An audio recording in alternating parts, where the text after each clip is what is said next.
kepada bab yang baharu, yakni yang berkaitan tentang dua hukum ataupun dua bab hari ini.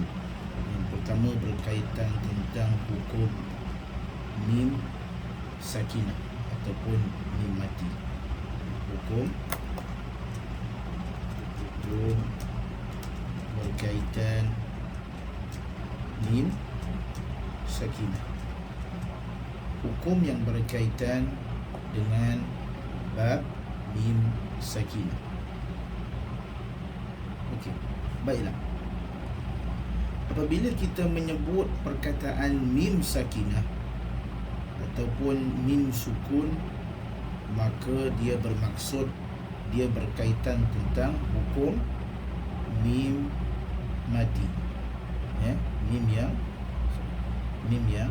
mati. Ya. Maka kalau kita kata mim sakinah bermaksud mim mati. Okey, baiklah. Kita pergi kepada tiga hukum yang berkaitan tentang mim sakinah. Tiga hukum yang berkaitan tentang mim sakinah. Di sini ada tiga keadaan ataupun tiga hukum apabila berkaitan dengan mim sakinah. Kaitan yang pertama adalah apabila mim sakinah bertemu dengan huruf hijaiyah, maka terbahagi kepada tiga hukum. Ya, terjadi kepada tiga hukum. Yang pertama adalah al-ikhfa syafawi ataupun ikhfa syafawi. Apabila mim sakinah bertemu dengan hukum bertemu dengan ba, ikhfa syafawi. Bila mim bertemu dengan mim, hukumnya idgham mithlain saghir. Dan apabila huruf mim sakinah bertemu selain daripada ba dan mim, maka dia jadi izhar syafawi. Ini contoh sahaja ataupun ini dipanggil hukum-hukum yang berkaitan tentang mim sakinah. Baik, kita pergi kepada nota senang. Okey, baiklah. Mim sakinah adalah mim mati. Mim sakinah adalah mim mati. Apabila mim mati, apabila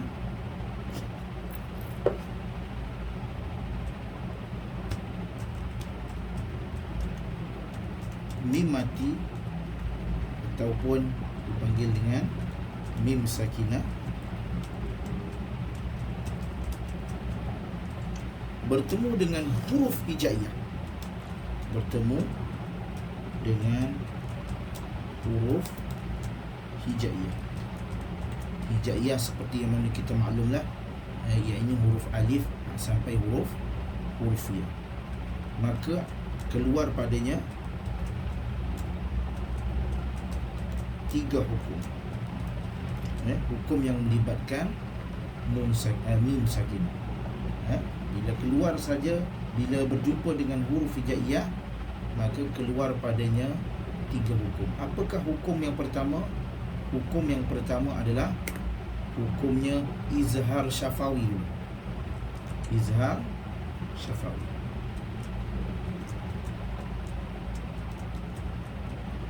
Izhar syafawi ini maksudnya adalah jelas. Bermaksud jelas tanpa dengung. Yakni bermaksud apabila mim mati berjumpa huruf hijaiyah, kecuali ba dan mim.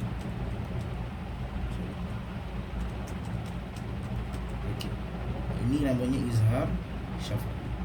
Bila berjumpa dengan huruf hijaiyah saja, dia akan jadi izhar syafawi.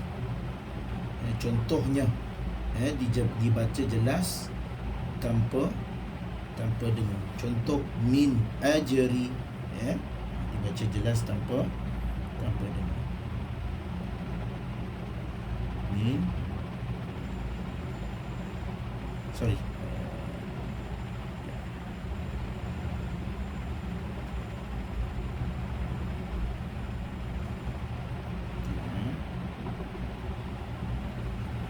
Kita ambil contoh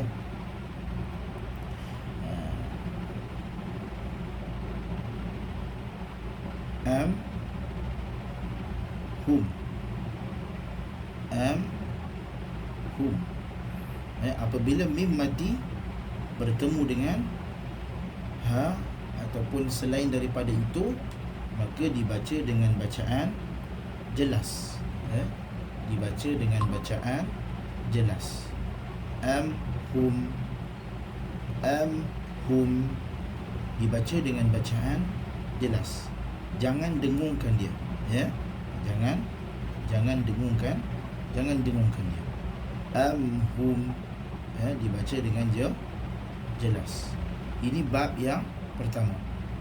Hukum mim mati bertemu dengan kesemua huruf hijaiyah kecuali mim dan ba. Kenapa tak boleh berjumpa mim dan ba? Bila berjumpa mim dan ba, maka dia akan jadi hukum lain. Hukum yang kedua, hukum apa? Bila berjumpa dengan huruf mim, dia akan jadi idgham mithlain saghir. Idgham mithlain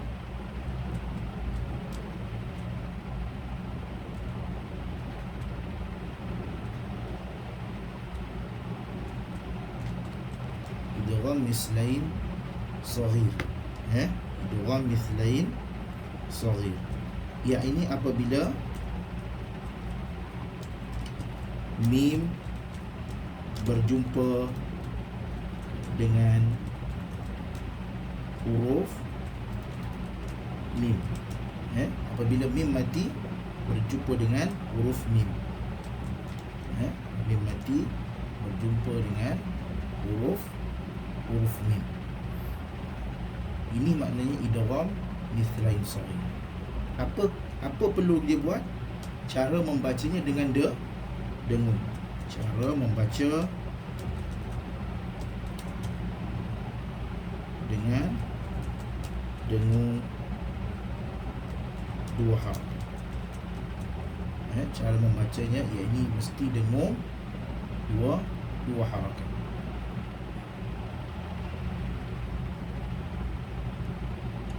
Contohnya kumma.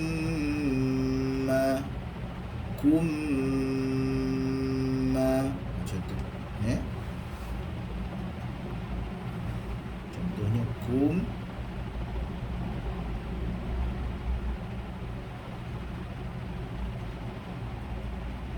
Ma.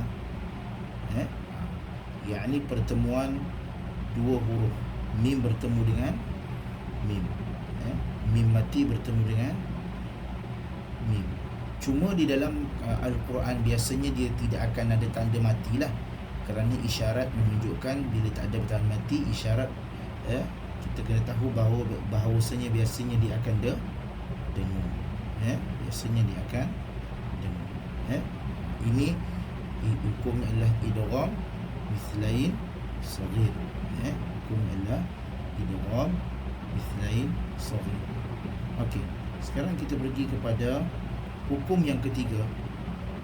Yakni hukum yang ketiga adalah ikhfa syafawi. Hukum yang ketiga adalah ikhfa syafawi. Ikhfa syafawi. Ikhfa syafawi ni apa dia? Apabila mim mati bertemu dengan huruf ba.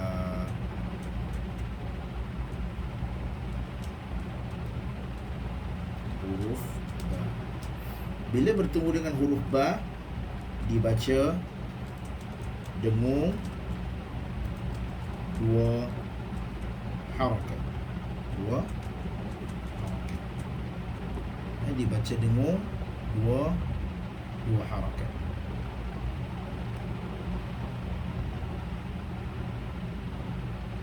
Macam mana cara membacanya? Yakni contohnya, kita ambil satu ayat.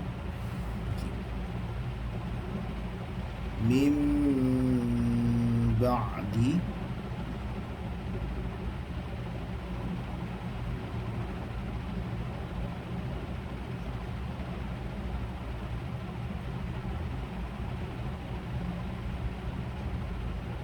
Di sini biasanya mim mati bertemu dengan ba, biasanya dia akan baca dalam keadaan dibaca dua harakat.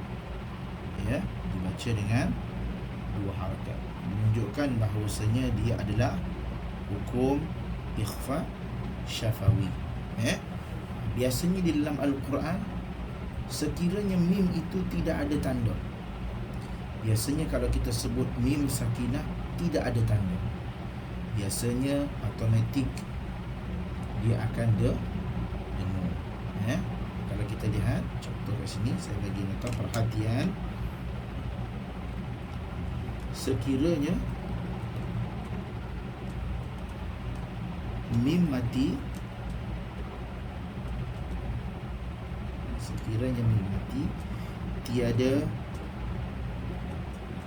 tanda sukun, maka mim itu perlu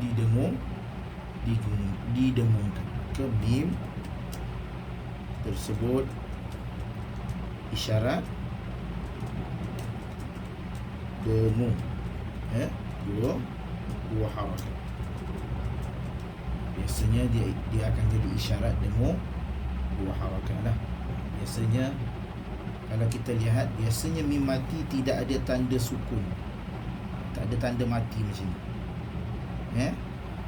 Maka mim tersebut adalah isyarat dengung dua harakat.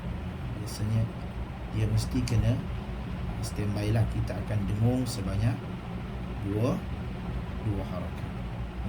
Biasanya kita akan dengung sebanyak dua harakat. Kalau ada tanda mati, biasanya dia memang sudah wajib tidak dengung lah, wajib dijelaskan lah, mesti dijelaskan. Okey, kalau tidak ada tanda mati, tengok kalau kita tengok di sini, kosong mimnya, maka di sini biasanya dia akan dengung. Okey, baiklah, itu bab yang pertama berkaitan tentang hukum mim sakinah, berkaitan tentang hukum mim sakinah. Kita pergi kepada nota kita. Kalau kita lihat di sini, ikhfa syafawi, saya sebut dah, ikhfa syafawi, apabila mim sakinah bertemu dengan ba. Idgham mithlain saghir, apabila mim sakinah bertemu dengan mim, dan juga izhar syafawi apabila mim sakinah bertemu dengan kesemua huruf hijaiyah, yakni selain daripada ba dan mim. Ini contoh-contoh dia lah. Ini contoh dia.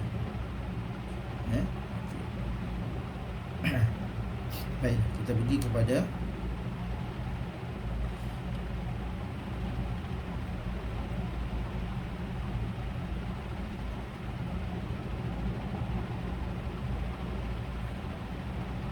ini contoh-contoh. Okey, kita lihat terdapat dua huruf yang perlu diberikan perhatian. Terdapat dua huruf yang perlu diberikan perhatian dalam hukum izhar syafawi, agar tidak menjadi bacaan ikhfa pada keduanya, yakni fa, kerana hampir makhrajnya pada mim, dan waw, kerana sama makhrajnya dengan mim. Okey, kita lihat di sini, ini satu penekanan yang perlu diberikan perhatian. Terdapat dua huruf yang perlu diberikan perhatian dalam hukum izhar syafawi. Izhar syafawi maksudnya apa? Izhar syafawi maksudnya mim mati bersemu dengan kesemua huruf hijaiyah kecuali mim dan ba. Tetapi dia kata apa? Terdapat dua huruf yang perlu diberi perhatian pada izhar syafawi, agar tidak menjadi bacaan ikhfa, agar tidak menjadi bacaan ikhfa, yakni huruf fa dan huruf waw. Okey, kita lihat dulu huruf fa. Huruf fa ni,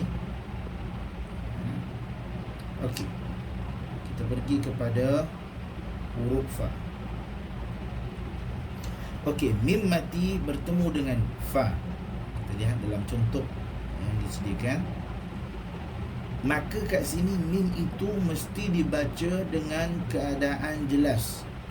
Contoh bacaannya, lakum fiha fakihatun kathirah.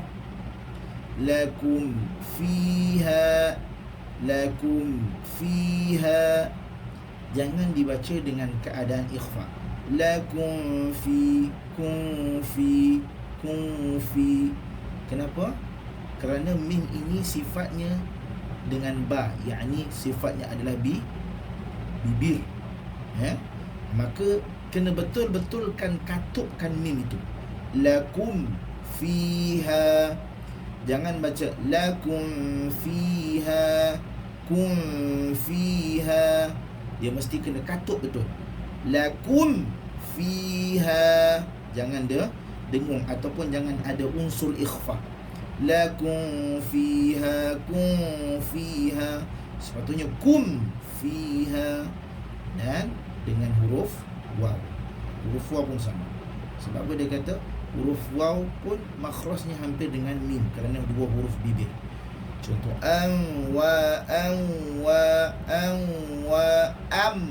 walukum. Yang mesti kena katuk betul. Tutupkan mulut itu tersebut dan jangan ada dengung ataupun unsur ikhfa. Anna dammarnahum wa qaumahum. Contoh, jangan baca anna dammarnahum wa qaumahum. Dammarnahum wa qaum. Jangan ada ruang angin di situ. Mesti kena tutup dulu. Tutup betul. Sebab mim ni adalah bersentuhan dua bibir. Mim ni adalah bersentuhan dua bibir.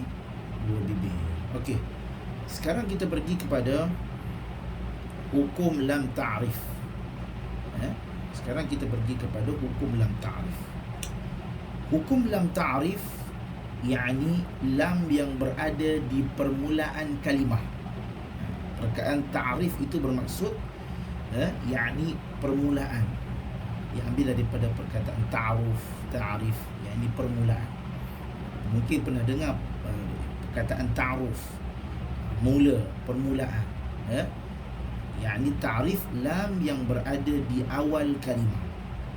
Kalau kita lihat pada nota kita, lam ta'rif iaitu lam sakinah yang masuk pada perkataan kata nama am dan menjadikannya kata nama khas.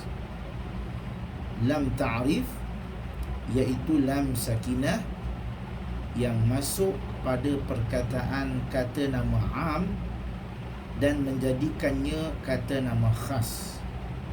Contohnya, bila kita sebut kitab, bermaksud ia adalah buku. Bermaksud umum. Tetapi kalau kita tambahkan lam di depannya ataupun alif lam, maka di sini dia akan jadi kata nama khas. Al-kitab bermaksud buku yang istimewa. Biasanya Al-kitab adalah nama bagi Al-Quran. Nama bagi Al-Quran. Contoh,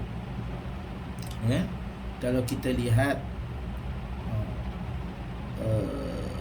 Siyam. Siyam ni maksudnya puasa. Siyam ni maksudnya adalah puasa. Siyam. Sad ya mim, siyam.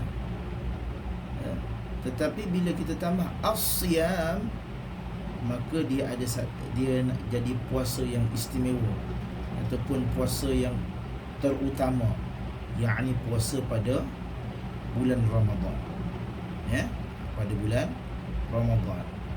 Macamlah kita sebut juga perkataan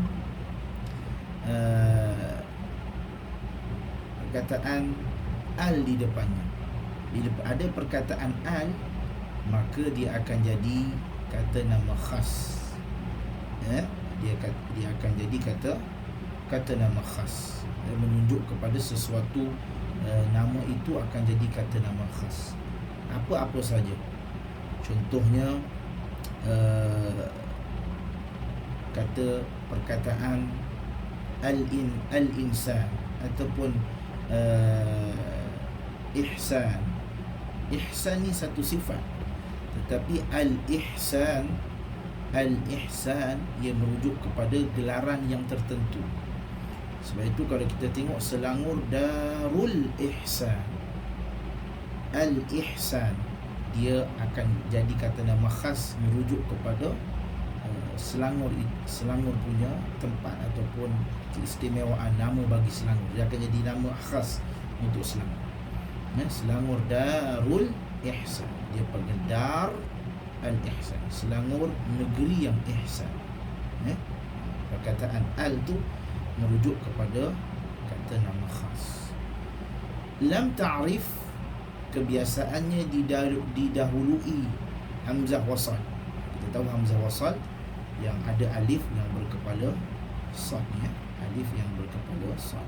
Ini hamzah wasal seperti contoh di atas, kecuali jika dimasuki lam jahr, yakni lam yang berbaris kasrah, atau lam ta'kid, lam berbaris fathah sebelumnya. Sepatutnya ada li an-nas, sepatutnya li ada hamzah wasal, ada lam ta'rif, tetapi dibuang hamzah wasal ini, linnas. Contoh lalladhi, asalnya ejaannya begini tetapi dibuang jadi lalladhi, jadi lalladhi. Sebab itu lam ta'rif biasanya didahului oleh hamzah wasal, kecuali jika dimasuki lam jahar ataupun lam berbaris kasrah ataupun lam ta'qid, lam berbaris fathah. Biasanya kalau depannya ada lam, sebelum hamzah wasal di depannya ada lam, maka hamzah wasal tidak akan ditulis, tidak akan ditulis. Tetapi dalam sebutannya ada, tetapi tidak ada dalam penulisan. Okey. Di dalam Al-Quran ada 3 keadaan lam ta'rif dibuang pada penulisan, tetapi masih lagi beramal daripada segi hukumnya. Contohnya, setiap lam ta'rif yang masuk pada kalimah lain, sepatutnya al-lain, biasanya tidak ditulislah. Biasanya kita akan sebut macam ni. Biasanya kita akan tulis ejaannya, sepatutnya ada alif lam lah. Alif lam ya lam, ejaannya macam ni.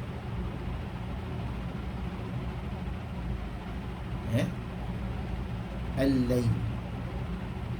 Tetapi oleh kerana dibuang lam tadi, maka dia akan jadi al-lain. Lam tadi dibuang, lam ta'rif dibuang.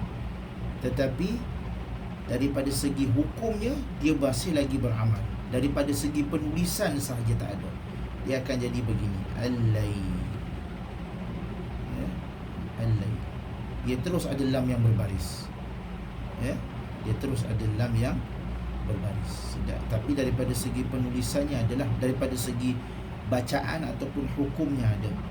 Cuma daripada penulisan saja tidak ditulis. Samalah juga dengan setiap lam ta'rif yang terdapat pada lafaz Allah, jika dimasuki lam jahar sebelumnya, perkataan Allah, contohnya lillah, maka lam tadi dibuang. Okey, seterusnya, setiap lam ta'rif yang terdapat pada isim mausul, contohnya alladhi, ini biasalah, ini dalam kaedah bahasa Arab. Okey. Kemudian kita pergi kepada contoh ataupun keadaan huruf hijaiyah. Okey.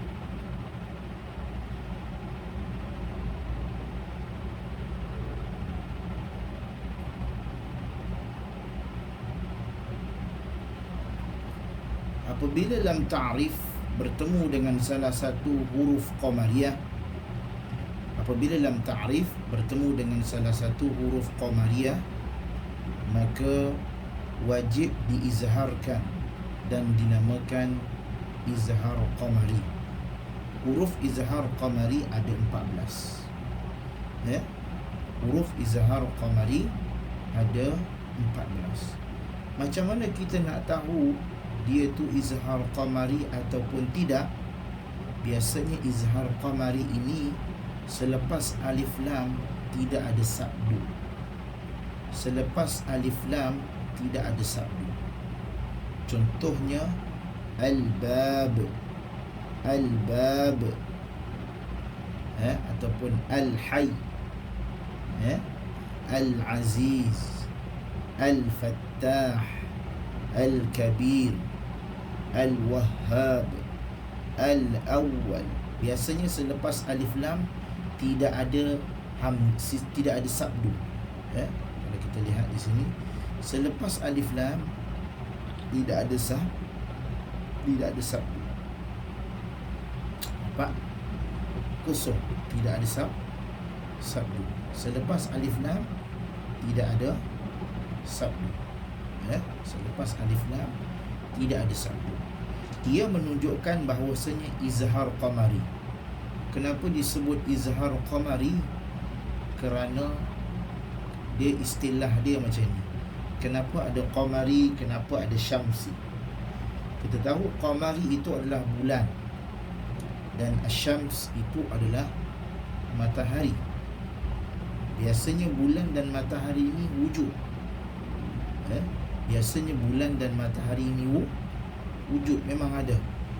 Tetapi kalau andai kata tidak ada cahaya matahari, maka akan nampak bulan. Tetapi kalau andai kata ada cahaya matahari, maka walaupun ada bulan, tidak akan nampak bulan. Sekarang ni bayangkan sabdu itu bagaikan cahaya matahari. Sabdu itu tak ada. Kalau sabdu itu tak ada, maka lam ini akan menjelma, akan dibunyikan lam. Al-bab, al-hayyu, al-jabbar, kerana tidak ada sabdu. Sabdu ini bagaikan matahari lah. Kalau ada kata ada sabdu, kalau kita lihat, jika ada sabdu, maka di sini walaupun ada lam, tetapi tidak nampak lam tu, akan nampak sabdu tu. Dipanggil idgham syamsi. Idgham syamsi. Kat sini kita lihat, selepas alif lam ada sabdu. Selepas alif lam ada sabdu. Kalau kita lihat, ada sabdu dekat huruf ta ni. Selepas alif lam aja ada sabdu.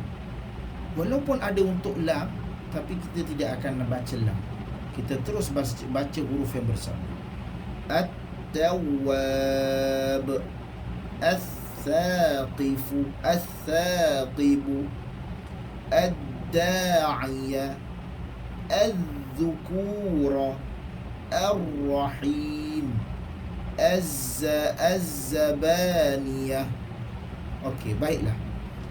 Biasanya, ingat, sekiranya ada alif lam,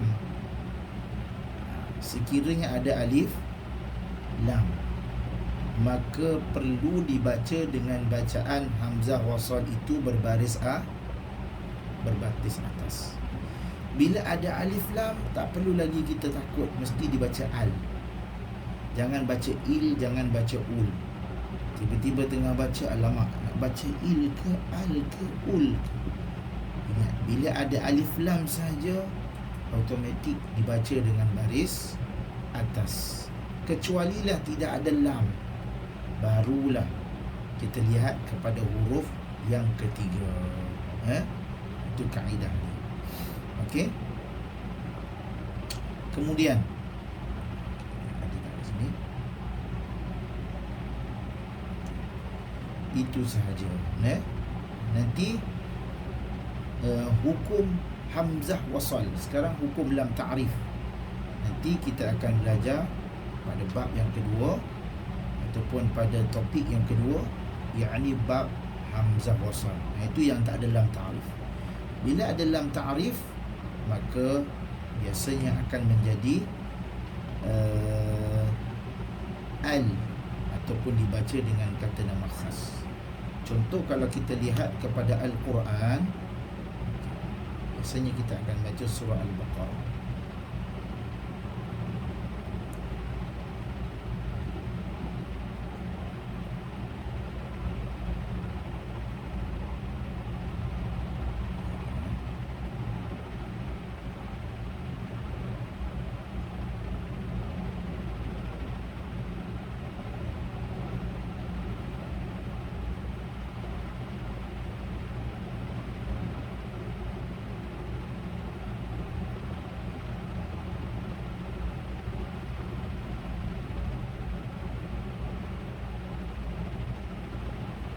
Okey.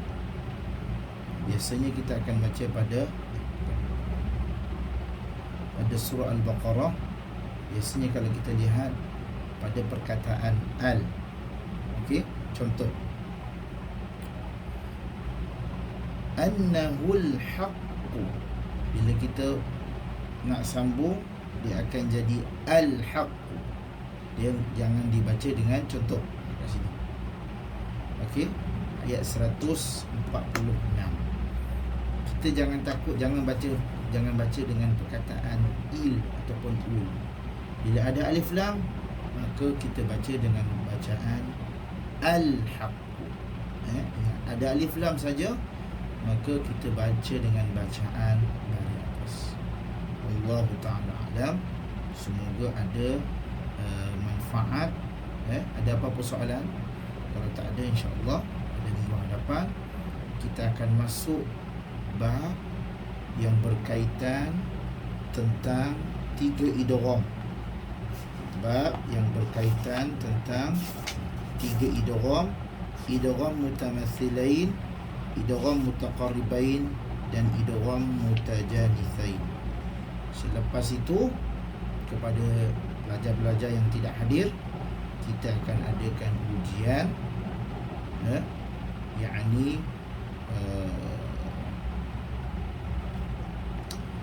pada tahap pertama. Ujian pada tahap pertama. Ujian pada tahap pertama. Ujian pada tahap pertama ni terbahagi kepada 2 pecahan. Terbahagi kepada ujian tahap pertama ni terbagi kepada 3 pecahan asas, yakni asas tajwid.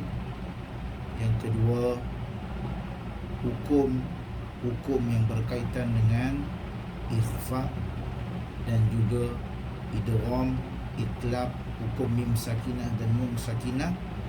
Dan yang ketiga, hukum yang berkaitan tentang mim sakinah ataupun idgham mutamatsilain, mutaqarribain, termasuklah lam ta'rif dan hukum mim dan nun musyaddadah. Ada 3 bahagian yang berkaitan tentang hukum-hukum tersebut. Okey, insya-Allah nanti saya akan maklumkan pada taklimat pada minggu hadapan, insya-Allah. Insya-Allah pada minggu hadapan kita akan belajar 3 bab: idgham mutamatsilain, mutaqarribain dan mutajanithain. Wallahu ta'ala alam. Jika tak ada soalan, kita berhenti di sini dulu. Subhanakallahumma wa bihamdika